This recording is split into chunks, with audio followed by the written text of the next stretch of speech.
Good afternoon, cult members. Welcome to the Pop Culture Cult. I'm Sean. I'm Janice. And this is episode 5 of TV Time. Woohoo! That's five.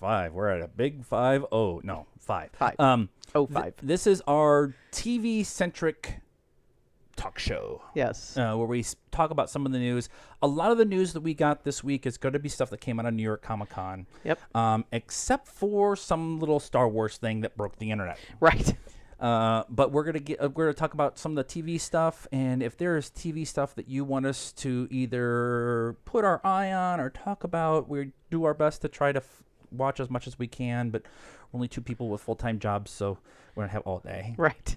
We also asked while you're here that you please subscribe to the channel. That helps us out with getting more views, and the more views means more content. More content means more view. It's a vicious circle of life. So please subscribe to the channel. All we ask is that you subscribe and you share with your friends. That's it. We do this for free. So let's get into it. We're going to start off with some sad news. Yesterday, after the Walking Dead panel, it was announced that Scott Wilson, the actor who played Herschel from The Walking Dead, passed away at 76. Yep. It was right after they announced that he was going to be on this season too. So he was good. He's one of the 3 actors that are coming back.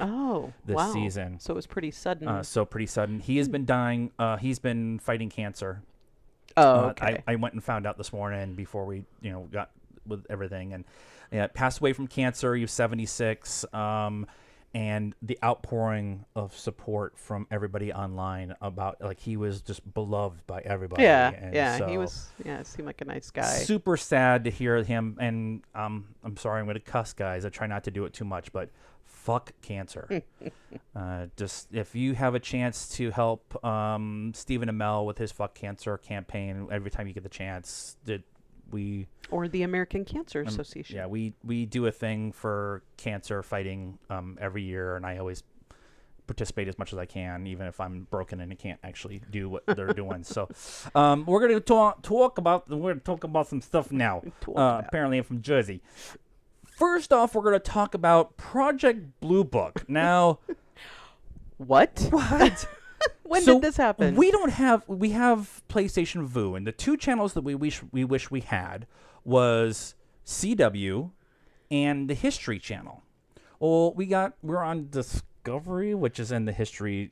Discovery is the overall parent company of History. Makes no sense. We get Discovery, but not History. Yeah, it was something, it was on BBC America because we've been watching a lot of Doctor Who. Doctor Who stuff. Yeah. And they run this commercial for Project Blue Book. Now, Project Blue Book was a actual real investigation done from the early 50s to the late 60s, and it was about aliens essentially. It was the real X-Files. Yeah, it was a branch of the FBI, and their job was to go investigate alien reports. Yeah, and so this was an actual thing, and the actual reports started coming out. Was that the late 90s when they started releasing stuff? The Freedom of Information Act, and stuff was getting. Was it the late 90s? Maybe. I think it's 20 years. Well, so then it would have been like early 70s through. If it's 20 years, yeah, I think it was earlier than the 90s. I think it was maybe the 80s that they started releasing stuff.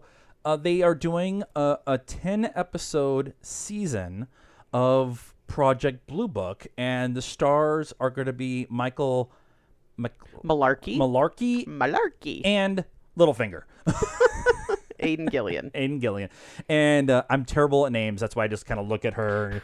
I know the characters. I don't know the actors' names. And they're gonna cover stuff, and they're gonna cover the search for alien life and what was real and what was not, and all that kind of stuff. We love Ancient Aliens. Yeah, it's our guilty pleasure. And we love alien UFO kind of based stuff. So I'm super excited about this show. I am too. Yep. And Aidan Gillian is whenever he's on, I'm like, yeah, he's got a really wide range. You've seen him in several things where you're like, oh my God, this is very serious and dramatic. And then, he plays Littlefinger in Game of Thrones, and he plays the Archer in in the King Arthur movie that everyone hates that Guy Ritchie did. Oh yeah, He's the super archer. Yeah. Which also not really a guilty pleasure. I really like that movie. So yeah, yeah. that's a movie talk. It's it is what it is. It is what it is. So we will be looking. We are actually going to be doing some rearranging of our of our subscription services here pretty soon, so we can get Hulu so we can do History Channel with Project Blue Book and Castle Rock and all that kind of stuff. Yeah. So yeah. we just got done and did a review for the new season of Doctor Who. We're not going to talk about it here. We have a whole review of the first episode that is going to be tagged at the end of this episode. Please, please, please, if you are a Doctor Who fan, a Whovian, please go watch that episode. It's about 10, 12 minutes where we talk about it's a non-spoiler. We could have gone an hour on a lot of stuff that happened, but we didn't do that. So please go see that. Once a week, we try to do, well, we don't try, we actually do it, the Pop Choice of the Week. And we pick a show that we feel that you should watch. And this week, we're going to pick something because Tom Hardy's in the news because of Venom. Yep. And that is Taboo. Taboo was an FX show. Yep.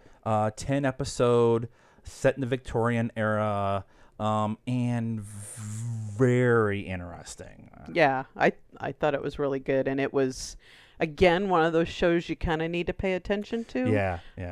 But yeah, and it's a period piece, and we like stuff like that. It's a period piece. It's Victorian era. It's Tom Hardy. Yeah. It's the occult. It's a win.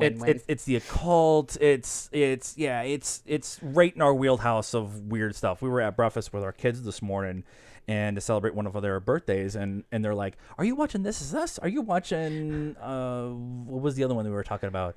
The Millers." And the Millers and the Goldbergs, and like we don't watch that sitcom stuff. We watch the weird stuff like Right. Taboo. Right. So it's. I think you can stream it now. I think it was on Netflix. I think they dropped it on Netflix finally. Did they? I think so. Okay. So definitely, I should have looked that up before we chose it as our choice this week.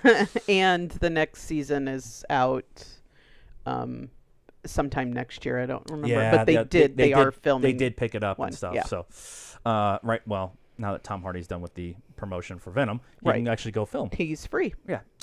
So our main topic this week is going to be a little Star Wars thing came out.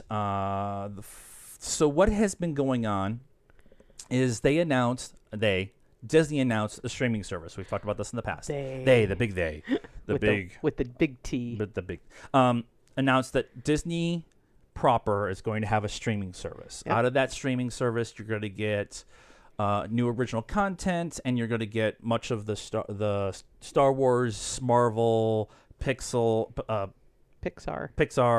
and Disney animation stuff, and all that. And then they went and bought 21st Century Fox, so they have all that whole library to put on their streaming stuff. And one of the original content things was a Star Wars show. And Jon Favreau, because I can't say his name any other way, Jon Favreau. Not Favre. Was going to be the showrunner. And he has been working on this show in his head for like 20 years. And we haven't really heard anything other than it's set after Last Jedi, the Battle of Endor, before we get to the beginnings of the First Order. So it's that gap there before we get to Force Awakens. Yep. And we heard nothing. And then there was some speculation that it might be Mandalorian. And there was some speculation it was Mandalorian or something that could have been like the underground bounty hunter kind of thing. The Jabba kind of group. Yeah. So, making StarWars.net, which pretty much is a direct pipeline from Lucasfilm. They have an inside. They have an inside somewhere. Yeah. They started posting pictures of a set. Yeah. So all of a sudden we have a fully built set, and John is on site doing the final walkthrough, and that was last weekend. Tuesday, they ran with the story that they are beginning filming. Yep. Tuesday night, John posted this thing. It's pretty much said, we're doing the show. It falls after the Battle of Endor, before the First Order becomes done. In the vein, after the stories of Jango and Boba Fett, another warrior emerges in the Star Wars universe, the Mandalorian. Boom! There you go. And the internet explodes. Yep. And then a couple more pictures came out. So then we get an official photo of the Mandalorian walking through what looks like a marketplace, or something like that. Kind of a deserty planet, right? And he looks he's got full Mandalorian armor, like Boba and Jango. But it's interesting that they're picking, like, everybody's been wanting this, so they listened, right? And they also are spending $10 million an episode in a 10 episode arc for this. So $100 million. And I'm wondering, I mean, I don't think it's set and costume design. I think it's CGI. Yeah. I think they're going to do a lot of space battle-y stuff. Yes. And I think they're going to take not maybe the storyline, but the model that the Game of Thrones have done, where they maybe start off a little small and build up as they go through the year, kind of thing. Maybe, yeah. And the last couple of seasons of Game of Thrones has just been right out the window. Yeah. Here's people just writing checks to Game of Thrones because it's working. They also announced that we have a series of directors who are going to be involved in directing this. Deborah Chow, who did a bunch of the Jessica Jones this season. Rick Fumiyawa, who did Dope. Some girl named Bryce Dallas Howard. And Taika Waititi is going to direct an episode. Yay. Which is amazing that they got this level of directors. Two women. Right, two women to come in. And the big thing is Dave Filoni, the Padawan to Lucas, who did Clone Wars and Rebels amazingly, is directing the first 2 episodes. Yep. They are laying the groundwork behind the scenes to have all of these directors do a Star Wars movie down the line. That's my thought. Maybe. I think that they've seen it works very well with, like, Black Mirror, right? And there's another streaming, can't think of what it is, that they do. The Jessica Jones, this last season, every episode was directed by a female director. Right. I don't know if they do that on Daredevil and Luke Cage and stuff. I think there was a bunch this year on Luke Cage. I think half the series was Luke Cage was women.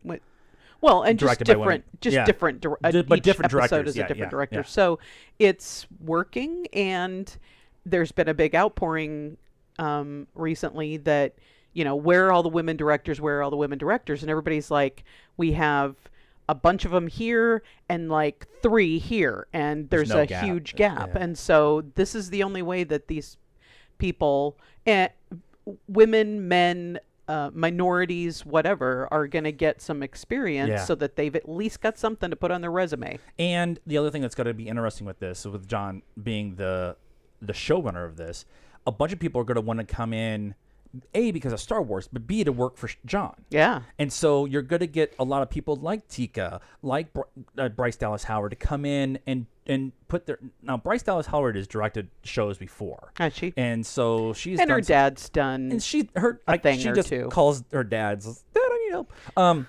But I have a question. But the thing is that with John being the head of this, more bigger name people are going to want to be involved in it. Yeah. We talked about this with A Star Is Born with Bradley Cooper. people love John. People love Bradley Cooper. They'll do stuff at a discounted rate, or they'll want to get in on it and stuff like that.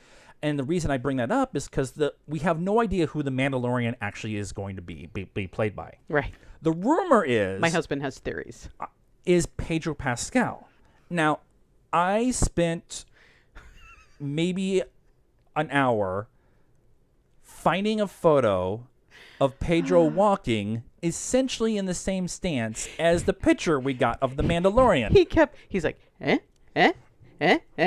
Oh my God, he's standing. It could be anybody. No, look. He's got the same kind of build, and he's kind of the same swagger, and it just Pedro would make sense. He has that swagger, that kind of outlaw kind of feel, and I wouldn't have said that until I saw him in Golden Circle. Yeah. Where he was the good guy, but he ended up being the cowboy bad guy kind of thing. Yeah, because in Narco, he's a federal agent, right? So he's kind of more copy FBI. Right. And so I just... I don't know a ton about the lore of Star Wars. Are the Mandalorians like Jango and Bubba?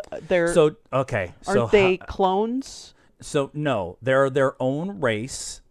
They're a human-based race. Okay. That had their own Mandalore, the planet of Mandalore. That was their planet, and they were kind of.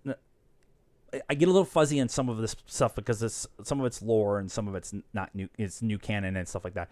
But their planet was used by the Jedi, and the Jedi kind of forced them into doing stuff, and so they got tired of being pushed around by the Jedis, and so they learned how to fight with these jetpacks and all the tools and stuff like that. Well, so what I'm getting at is that Jango and Bubba are separate, but they're like they have the armor, and that's a bit. They're not actually Mandalorian themselves. Okay, that's what the question. Because they're like Pacific Islander looking, which would make sense because Pedro Pascal is Latino. I don't know if he's Mexican or Spanish or whatever, but that would okay, never mind. They're their own thing. They kind of stole the Mandalorian armor. Oh, okay. And all this stuff. And then you have issues with all the stuff with Darth Maul that happens in Rebels, and you have the Darksaber and Clone Wars and Rebels, and you have all the stuff with the Darksaber, which is a Mandalorian made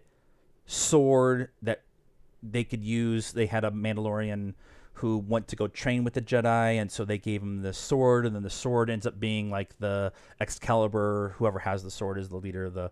So it's like there's all this stuff that could go on. Or it's just the lone gunman looking for jobs in the Old West, which is totally okay too. I would totally be okay if you...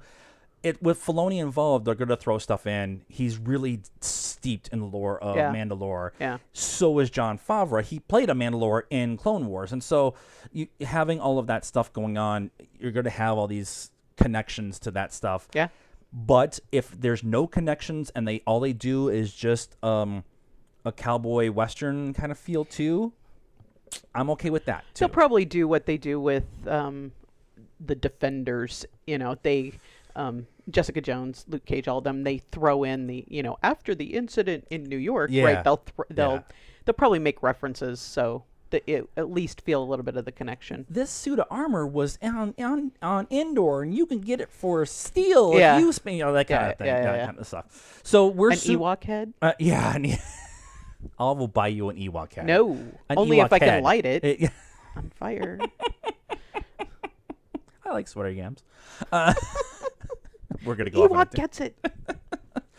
So we're super excited. We have already talked about it. We're getting the Disney streaming service whenever they figure out when it's going to be. Probably take my money. This time next year, I think is what the kind of the current rumor is. Probably. A bunch of news came out from New York Comic Con. They had a whole bunch of panels and different things. We're going to cover 3 shows that they talked about. We're not going to cover everything because we want to be here for hours. But the first one we want to talk about is Night Flayers. That's coming to Sci-Fi. They dropped the trailer. They are dropping the first episode on December 2nd. And as I read it, as I understand it, they're going to do the first 5 episodes drop between the 2nd and the 6th of December.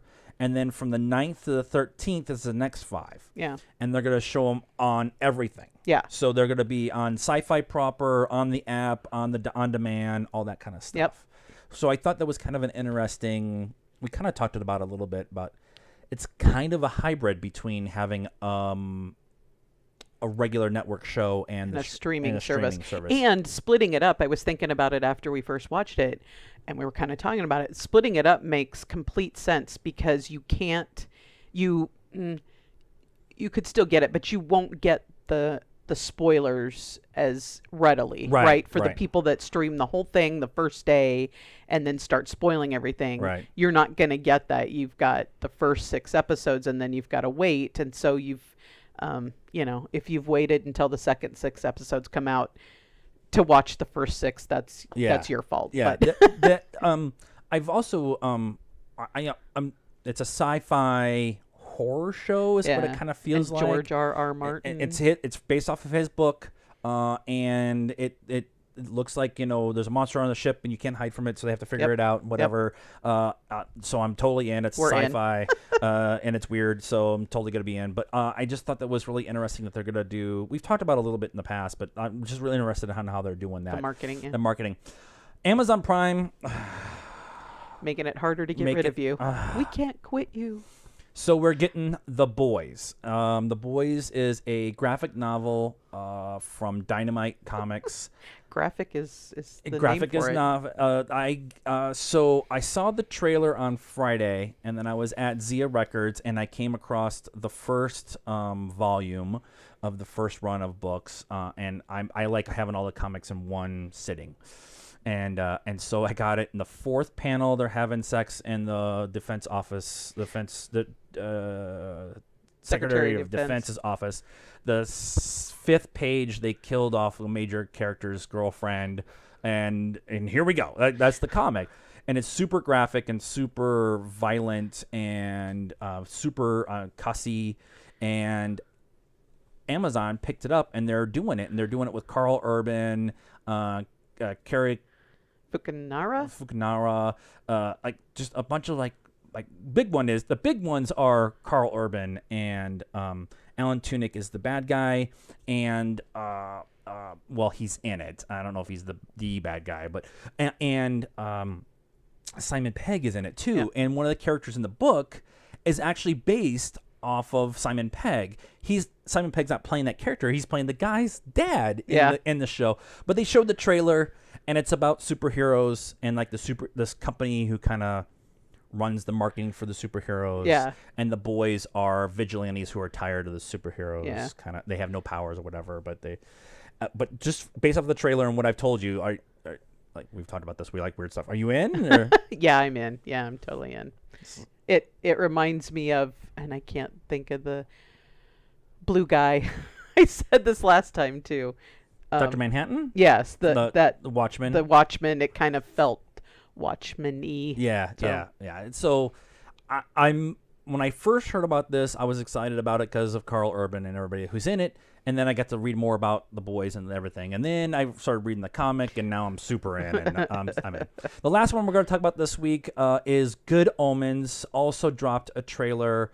It has got Michael Sheen and David Tennant, an angel and a demon. And they're trying to stop the apocalypse because they like their life. And they're friends. They've been friends for their entire existence. Since the dawn of time. Well, and frenemies. Frenemies. And Michael Sheen is playing Azrael, who's an angel. He kind of seems like weenie, kind of whatever. And David Tennant is playing Crowley. And it looks like they deal with a lot of stuff throughout time, plus the stuff that's going on in modern time with the apocalypse and everything. Go watch this trailer because, oh my God, David Tennant's hair is... I don't even have words. I have no idea what's going on. Again, that's coming to Amazon Prime too, I think. Yes, but not until next year. Yes, that's what it was. It was just like 2019. Yeah, No, we're coming like 2019. and Yeah, go, yeah, go. yeah. We've been hearing about this for a couple months now. I'm ready. Yeah, and anytime David Tennant, I mean, we talked about being Whovians, but anytime David Tennant's in something, Jessica Jones, Bat Samaritan, even like the really random stuff, we go. And Michael Sheehan too. Yeah. And it's a novel by Neil Gaiman, who has done some Doctor Who. So So we're super excited about that one. But again, we don't know when. So what do you guys think of this week's episode of TV Time? Is there a show that's coming out that you're super excited about? Is the one streaming that we should go watch? We've watched Maniac. It's amazing. It was last week. It was last week. So let us know. Leave us a comment. You've been here this long. I've already asked you once, but please subscribe to the channel. Hit the bell for notifications. Share with all of your friends because we're doing all kinds of different things. And get a hold of us on our social media network. We're Pop Culture Cult on Facebook, PopCultureCult1 on Instagram, Pop_Cult1 on Twitter. We're on the Stardust app where we react to everything that we can. Just download it. Follow us first. That's this week's TV Time. We just did 2 shows in under an hour. And until next time, good afternoon now.